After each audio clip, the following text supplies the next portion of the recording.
The Nevada desert is a place of extremes, a landscape where silence feels heavier than the heat and where distances distort your sense of scale. Out here, on the dry lake beds of Groom Lake, the United States government built something it never intended the public to know about. A place that appeared on no maps, belonged to no state, and answered to no oversight. A base so secret, the government refused to acknowledge its existence for more than half a century. This is Area 51, the most classified military installation in America, and perhaps the most mysterious place on Earth. To understand why this patch of desert became the center of the world's conspiracy theories, you have to go back to the dawn of the Cold War. The year was 1955, and the United States had entered a new kind of war, one fought not with open armies, but with information, surveillance, and technology. The Soviet Union was testing nuclear weapons, expanding its influence, and building a wall of secrecy around its military might. For the first time, Americans realized that the next war wouldn't be fought on battlefields, it would be fought in the air and in the shadows. The CIA knew the country needed an advantage, something that could see the Soviet Union from above, something that could cross its borders undetected, something the Soviet Union wouldn't be able to stop. That something became the U-2 spy plane, the most advanced reconnaissance aircraft of its time, capable of flying above 70,000 feet. But to build it, the CIA needed an isolated airfield far from public eyes, where engineers could test a machine unlike anything that had ever been created. They chose Groom Lake, a dry, ancient salt flat almost perfectly hidden between mountain ranges. Satellite images didn't exist yet, and the region was so remote that even military pilots avoided it. The base was built in complete silence. The workers were sworn to secrecy. They said nothing to their families. They left home without telling anyone where they were going. For years, no one outside the project even knew the base existed. This was the birth of Area 51. But the secrecy didn't stop with construction. Everything that happened here became classified beyond top secret. Test flights were scheduled at night. Engineers were flown in on unmarked aircraft. Even the workers were compartmentalized. No one knew the full scope of the project. If you didn't need to know something, you didn't know it. This level of secrecy created an environment unlike anywhere else on Earth. It wasn't just a military base. It was a self-contained universe, a place where laws were bent, rules suspended, and experiments conducted without oversight. And with that secrecy came something else. Stories, rumors, strange lights in the sky, aircraft that moved faster and higher than anything people had ever seen. By the late 1950s, civilians living near Rachel, Nevada, began reporting unusual lights over the mountains, bright objects moving at impossible speeds, silent craft that could hover, dart, and disappear. Some thought they were stars, others thought they were Soviet aircraft. But the truth was stranger than both. They were watching the first test flights of the U-2 and later the SR-31 Blackbird, aircraft so advanced that witnesses genuinely believed they were observing extraterrestrial technology. The U-2 could reach altitudes no civilian aircraft had ever achieved. At sunrise or sunset, the high-altitude contrails would glow orange against the dark sky, making the aircraft appear like a fiery object moving at impossible speeds. Pilots didn't know what they were looking at, and neither did the public. The government couldn't explain it because the program didn't officially exist. Soon, the CIA realized something. Secrecy had a side effect. When people didn't understand what they were seeing, their minds filled the gaps. And in America, those gaps often looked like flying saucers. the number of UFO sightings across Nevada skyrocketed. Newspapers began publishing stories of lights, disks, and unidentified objects. Air Force investigators were overwhelmed with reports, and all the while, Area 51 grew larger. More buildings, more hangars, more restricted zones. Inside those hangars, Lockheed's top engineers, the legendary Skunk Works, were designing machines that looked like science fiction. Sleek, black aircraft with angles and contours designed not for aerodynamics, but for invisibility. The first stealth aircraft, the prototypes of what would become the F-117 Nighthawk. To the public, these shapes looked alien, and for a good reason. Nothing like them had ever existed. As the Cold War escalated, so did the experiments. Area 51 became a test range for aircraft that weren't supposed to exist. The A-12 Oxcart, a precursor to the SR-31, flew faster than Mach 3. So fast that engineers had to invent a new type of metal just to withstand the heat. The aircraft would glow red-hot during flight, and every mission pushed the boundaries of what the human body could endure. Yet, because everything was classified, pilots who flew these machines didn't receive recognition.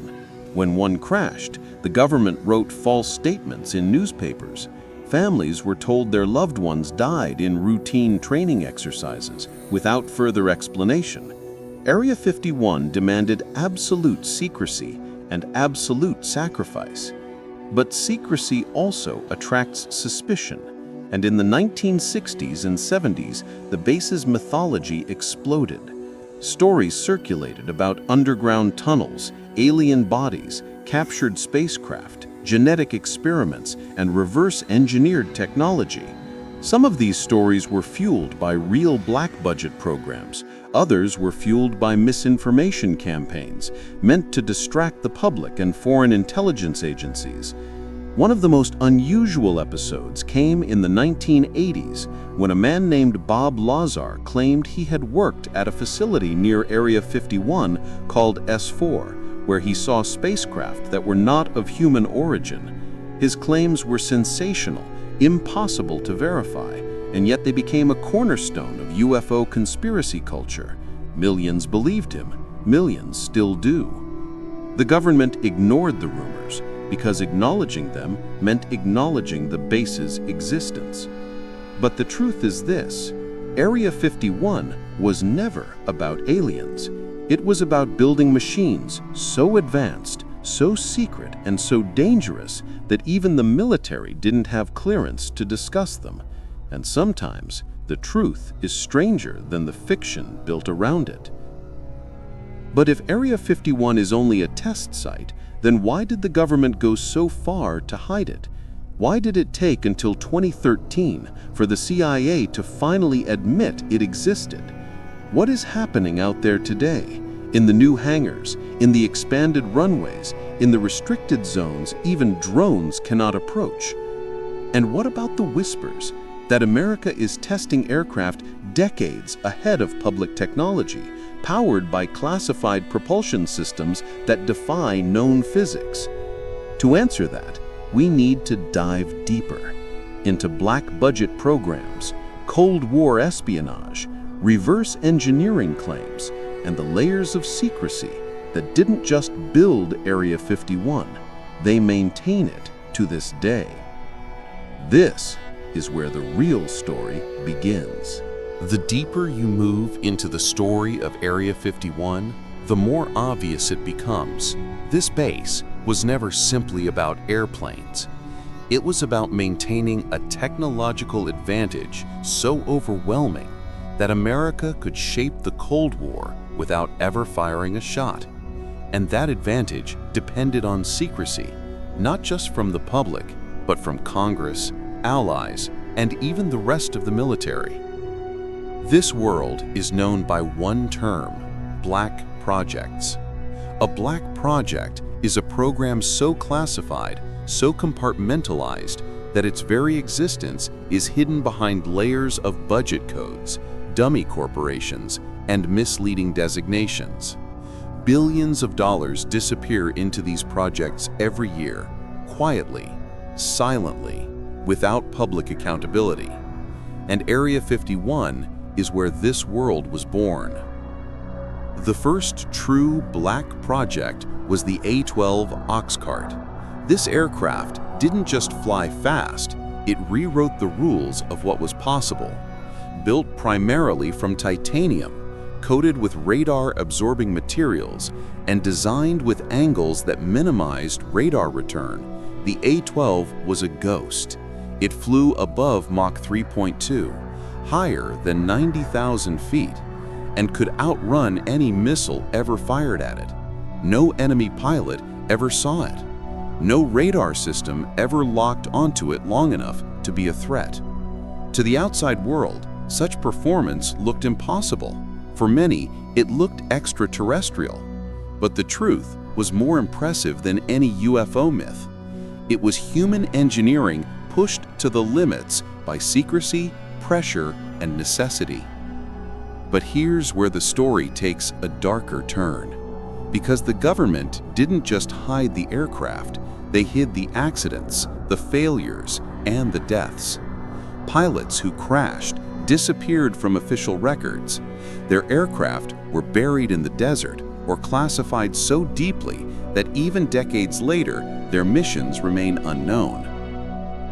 One pilot's family received a letter saying he died in a routine flight near the Nevada border. They were not told the aircraft didn't officially exist. They were not told his name had been removed from the flight log. They were not told the wreckage had been vaporized in the desert and sealed in a classified report. This is the cost of secrecy. Progress without recognition, breakthroughs without witnesses, achievements without truth. But the A-12 was just the beginning.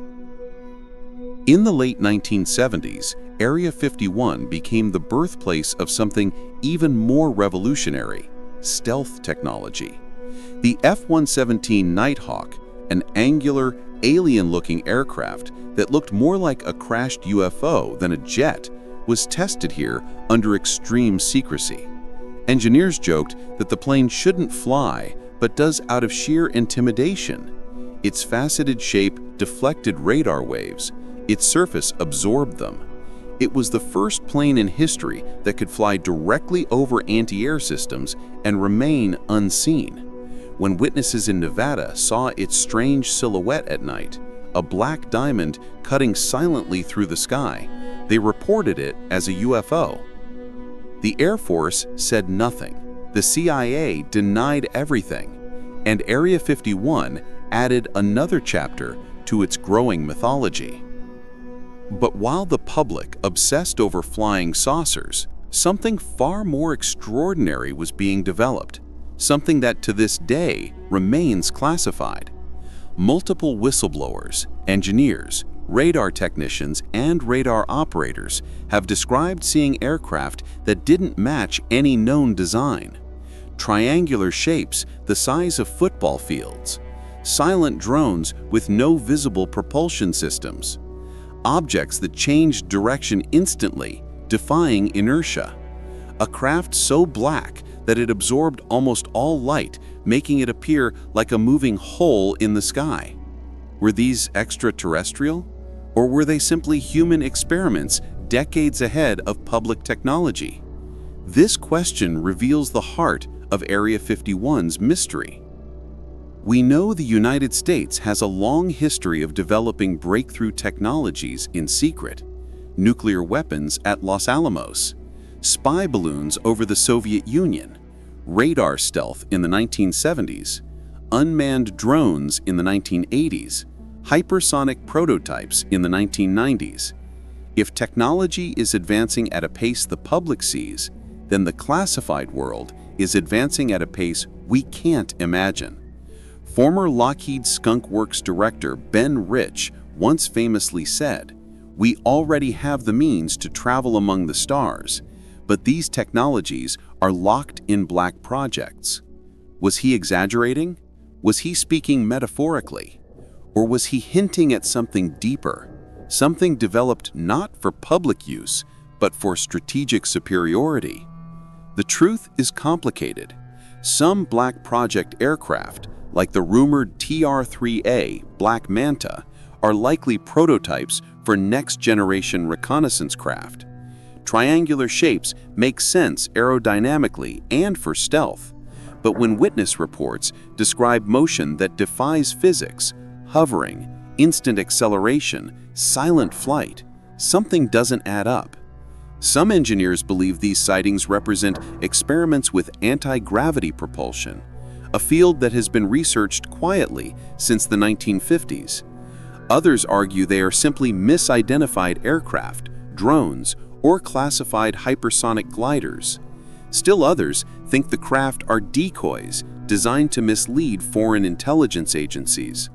But one thing is clear: Area 51 is not just a test base, it is a proving ground for the technologies of tomorrow, some decades ahead of what the public considers possible. And that leads us to the most controversial chapter of all: the alleged connection between Area 51 and extraterrestrial technology. Rumors of alien craft began with Roswell, but they grew into legend because of Area 51. The idea that the military recovered a crashed craft, whether extraterrestrial or foreign, and transported it to this base for study is one of the most persistent beliefs in modern conspiracy culture. In the official record, nothing of the sort exists, but official records are not the same as truth. What's undeniable is that the government used UFO stories as a tool, not to hide alien spacecraft, but to hide their own. When civilians reported a disc-shaped object flying silently overhead, that was a gift to the Air Force. They didn't have to explain why a secret reconnaissance drone was being tested. They didn't have to acknowledge black projects. They didn't even have to respond. UFO sightings became the perfect camouflage.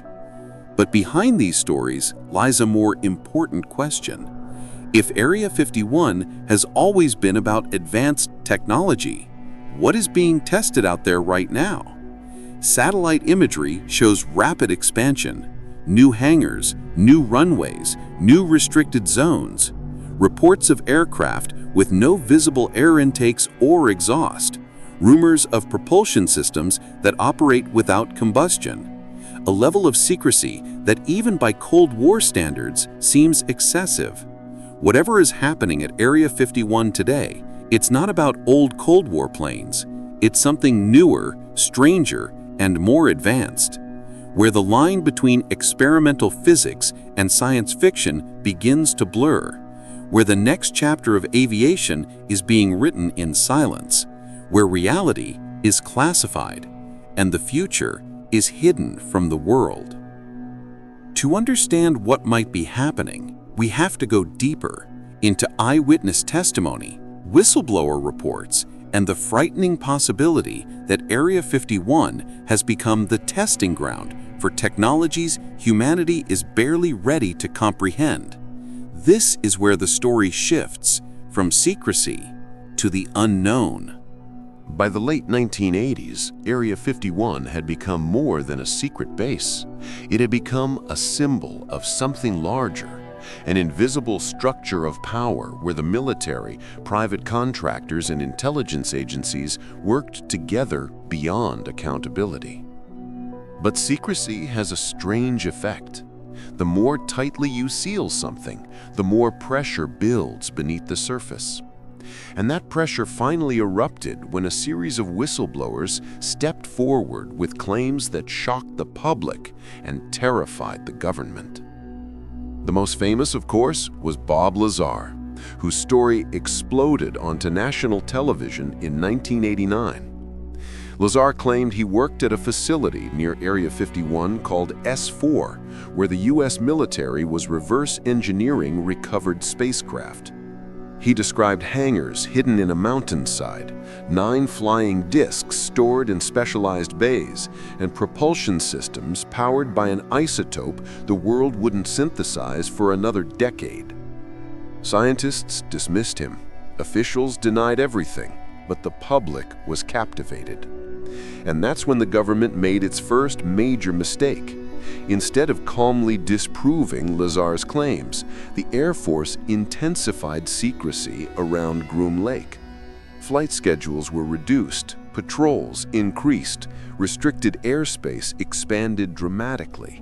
New checkpoints, new motion sensors, new fences, new layers of security. If Lazar was lying, why was the government acting like someone had just exposed the crown jewels? This contradiction is what kept his story alive. Lazar claimed the propulsion system he saw wasn't based on rockets, jets, or combustion, but gravity manipulation. A reactor that generated its own gravitational field, bending space-time in a controlled bubble. The craft didn't fly, it fell forward, like a stone rolling downhill inside an invisible slope. At the time, physicists called the idea impossible. Yet decades later, declassified documents reveal that U.S. aerospace agencies were researching gravity modification, inertial mass reduction, and electromagnetic propulsion as early as the 1990s. None of it proves Lazar's story, but it proves the government was secretly studying concepts identical to those he described. And Lazar was not the only one. In the 1990s, a former radar technician stationed near Groom Lake claimed he tracked aircraft on radar that didn't match any known propulsion signatures. They moved without acceleration curves, instant speed, instant stops. The military told him to ignore the readings.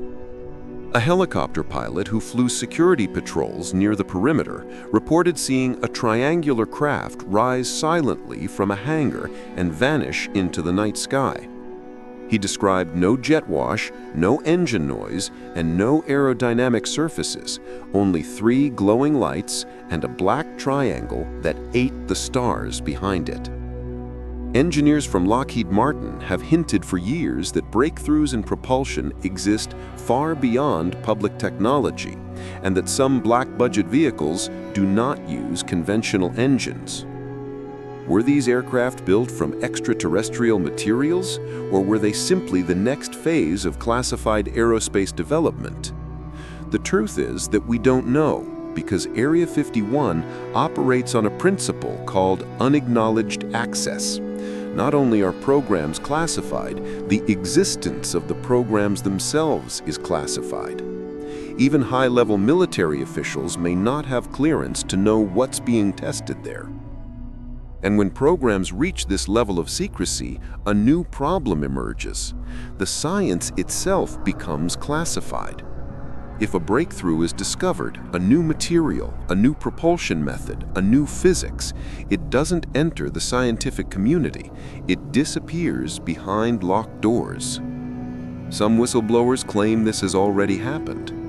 One former contractor described a project called Zeta, involving materials that responded to directed electromagnetic fields. Another mentioned programs involving energy densities not achievable by chemical propulsion. Another spoke of mass reduction experiments, a phrase no government agency has ever officially used. Individually, these claims are anecdotal. Together, they form a pattern suggesting Area 51's most secret programs are not about building faster jets, but redefining what flight even means. The U.S. military's own documents add fuel to the fire. In 2018, a series of research papers leaked from the Defense Intelligence Agency described concepts that once belonged to science fiction: traversable wormholes, negative energy propulsion, warp field mechanics, gravity wells generated by engineered materials, materials with extreme anisotropic properties unknown in nature. These papers were made for the public. They were commissioned by a classified program studying advanced aerospace threats, the kind of threats Area 51 was built to investigate. If such physics are even partially real, then Area 51 is not just a base, it's a laboratory for the next era of human flight. But here's the disturbing part. Secrecy isn't just hiding what exists, it's hiding what might exist and what might have been discovered decades ago. A retired CIA officer once said in an interview, "The public sees 10% of what's possible, maybe less." We know that hypersonic flight is being tested. We know directed energy weapons exist. We know the military is developing propulsion systems that eliminate moving parts. We know the Air Force has contracted companies to study non-Newtonian propulsion. But the question remains, is any of this connected to extraterrestrial technology? Maybe, maybe not. But something the government has admitted is even more revealing. In 2020, the US Navy confirmed videos of unidentified aerial phenomenon, real objects performing maneuvers beyond known aerospace capabilities. These were not Area 51 tests. The Pentagon didn't know what they were. This admission suggests something profound. Even the US military, the same institution testing aircraft decades ahead of civilian technology, does not fully understand everything in its own skies.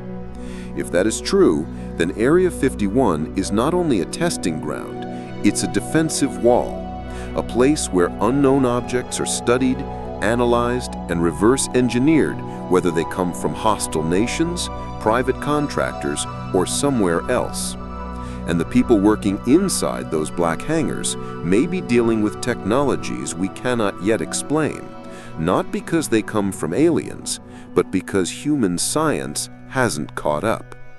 This is the shadow reality Area 51 represents, a world where physics is classified, progress is hidden, and the future is built by people who can never tell anyone what they've done.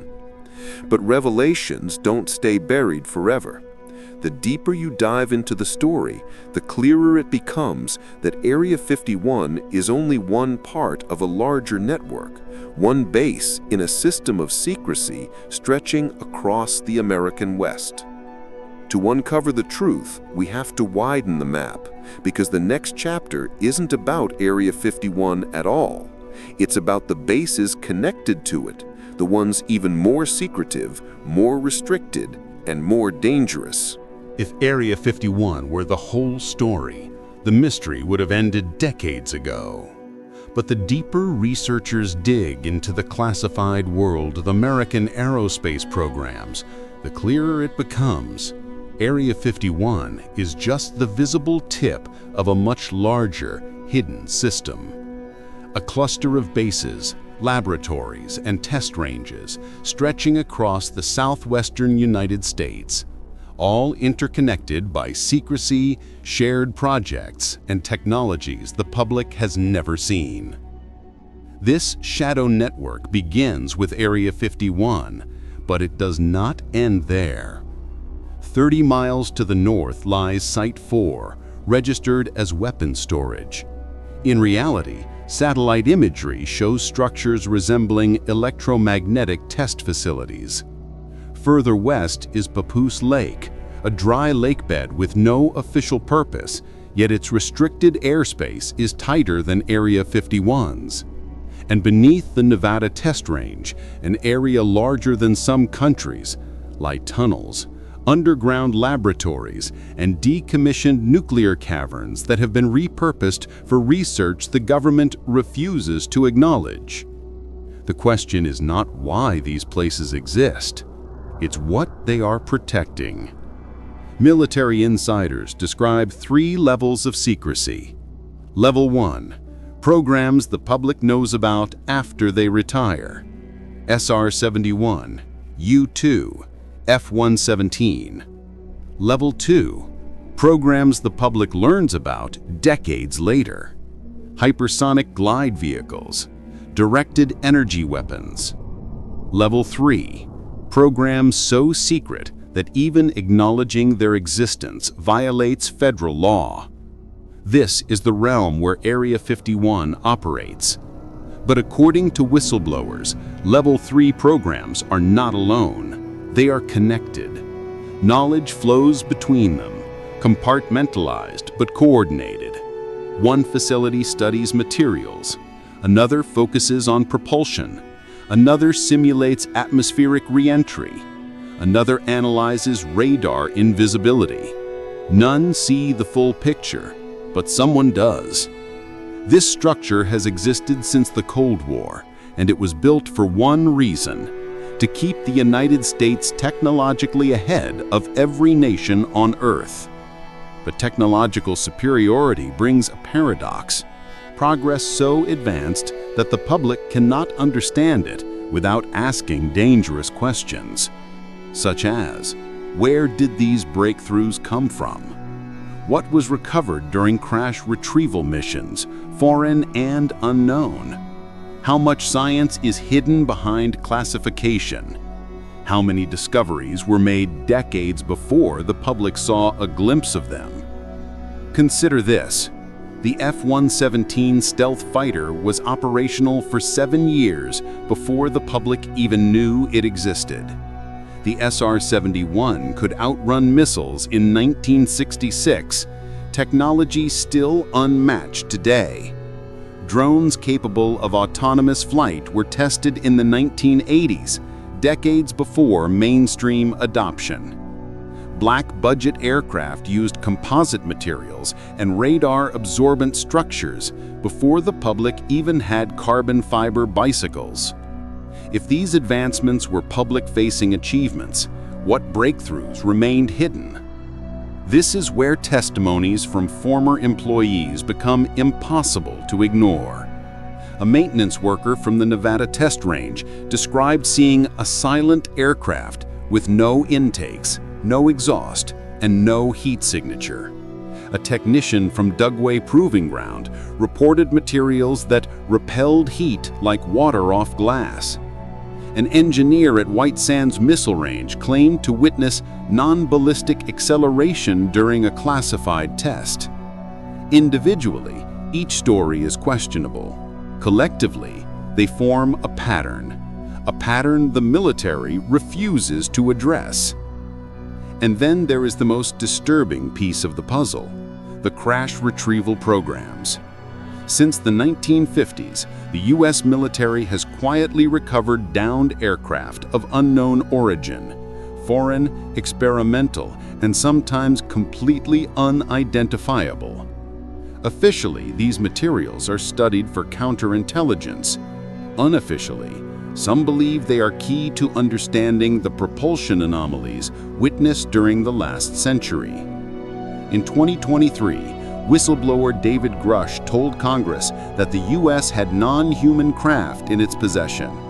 The Pentagon denied it, but the testimony reignited questions about what might have been stored in places like Area 51, Site 4, and Wright-Patterson Air Force Base. The truth may be more strategic than sensational. Not alien craft, but foreign technology that the U.S. doesn't want the world to know it possesses.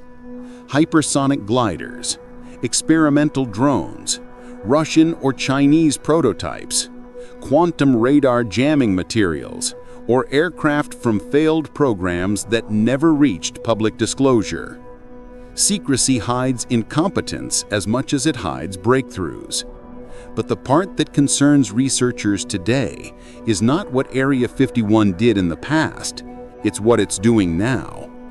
Satellite images show new runway extensions, massive hangars, and structures designed for aircraft with wingspans larger than anything currently known. Construction crews work at night. Airspace restrictions expand almost yearly. Drone bans extend for dozens of miles in every direction. Unprecedented security for a normal military base. Something is happening in that desert. Something new. Something the public is not meant to see. So what's the final truth? Area 51 may not hold alien bodies. It may not hold crash disks or extraterrestrial reactors. The truth may be far more unsettling and far more human. Area 51 is where the future is built too early for the present, where technologies decades ahead of public science are tested, refined, and hidden, where physics that challenge current understanding are studied behind layers of clearance, where the next generation of warfare is shaped long before the world realizes it exists. But the greatest secret is not inside the hangars or beneath the tunnels. It is the system itself, a network of secrecy that has become a parallel scientific world, a world with its own rules, its own priorities, its own sense of time, a world where innovation goes to hide and sometimes to disappear. Because the real fear is not what Area 51 is hiding. The real fear is what civilization might not be ready to know. And when you stand on that desert road, staring past the fences and floodlights into the black Nevada sky, you understand something. Area 51 is not a place, it is a boundary between what we see and what we are allowed to see, between yesterday's technology and tomorrow's secrets, between the world we know and the world built in silence. And that boundary is guarded, not by aliens, not by myths, but by people who believe the future must remain classified. At least for now.